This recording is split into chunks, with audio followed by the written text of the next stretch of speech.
kemudian barulah si Karim ini nyaut. Nggak, kata dia gitu. Dibentaknya Mahmud, Wak. Padahal Karim orang nggak biasa kayak gitu.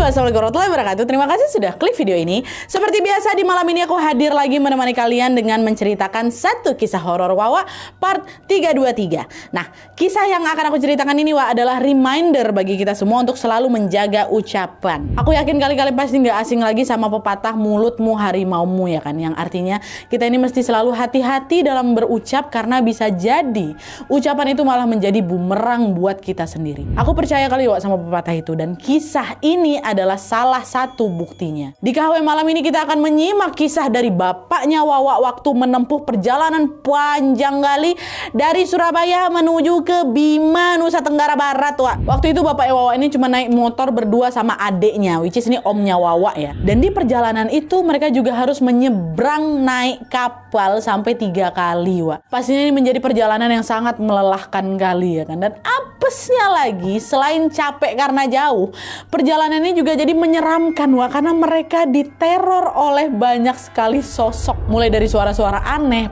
pocong bermata bolong, sampai sosok perempuan ngesot pun ada.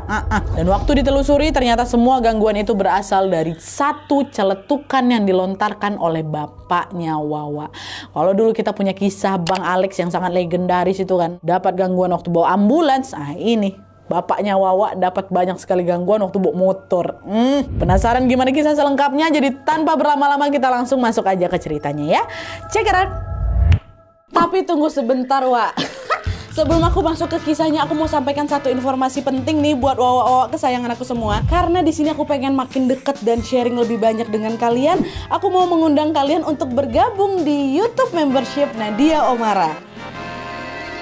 Dengan menjadi YouTube memberku setiap bulannya, Wak, kalian akan mendapatkan pertama, tambahan satu konten eksklusif dengan experience baru yang tidak biasa. Terus ada kalanya juga nih, konten eksklusif ini bisa menjadi tempat aku dan tim bisa lebih bebas berekspresi lagi tanda kutip, dan juga menyampaikan informasi detail yang tidak bisa kami sampaikan di konten-konten biasanya. Dan selain itu kalian juga akan mendapatkan badges khusus di samping nama akun YouTube kalian, dan juga nantinya kalian bisa saling komen dengan berbagai emoji khusus khas Nadia Omara Channel. Tapi ini nggak ada paksaan Wak ya, buat kalian yang mau-mau aja. Cara bergabungnya juga gampang sekali Wak, kalian tinggal langsung masuk ke halaman channel YouTube Nadia Omara, lalu klik tombol join atau gabung. Dan kalau sudah, kalian tinggal langsung melakukan pembayaran melalui dompet digital yang kalian punya. Udah selesai. Selamat bergabung dan selamat menikmati konten eksklusif dari kami di YouTube membership Nadia Omara. Kita tunggu kalian di room members only ya.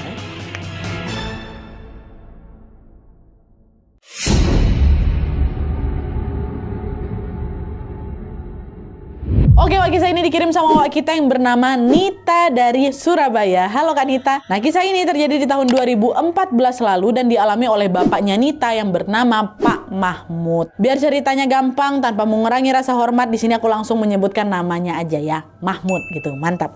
Nah, jadi Wak, ceritanya Mahmud ini adalah orang asli Bima, Nusa Tenggara Barat, yang sedang merantau ke Surabaya sama adik bungsunya yang namanya Karim. Nah, karena jarak dari Surabaya ke Bima ini cukup jauh dan juga biaya transportnya mahal ya kan, Mahmud pun jadi jarang pulang ke kampung Wak. Apalagi juga sejak menikah dan juga punya anak, punya Wawa, punya Nita, biaya yang harus dikeluarkan untuk memboyong keluarga pulang kampung ke Bima ini juga makin lebih banyak lagi. Alhasil Mahmud cuma bisa pulang kampung 5 tahun sekali aja. Nah, di tahun 2014 itu ada satu urusan yang membuat Mahmud ini harus balik ke Bima gitu. Nah, untuk menekan biaya transport, Mahmud pun cuma berangkat berdua aja Wak, sama Karim, sama adeknya, dengan naik motor. Nah, perjalanan dari Surabaya ke Bima naik sepeda motor ini Wak memakan waktu kurang lebih 2 hari 2 malam. Dan selain itu mereka ini juga harus terus-terusan tuh naik kapal sebanyak 3 kali. Nah, urutannya kayak gini, ini biar kebayang ya. Pertama-tama mereka akan naik motor dari Surabaya ke pelabuhan Ketapang yang ada di Banyuwangi. Dari sana mereka harus naik kapal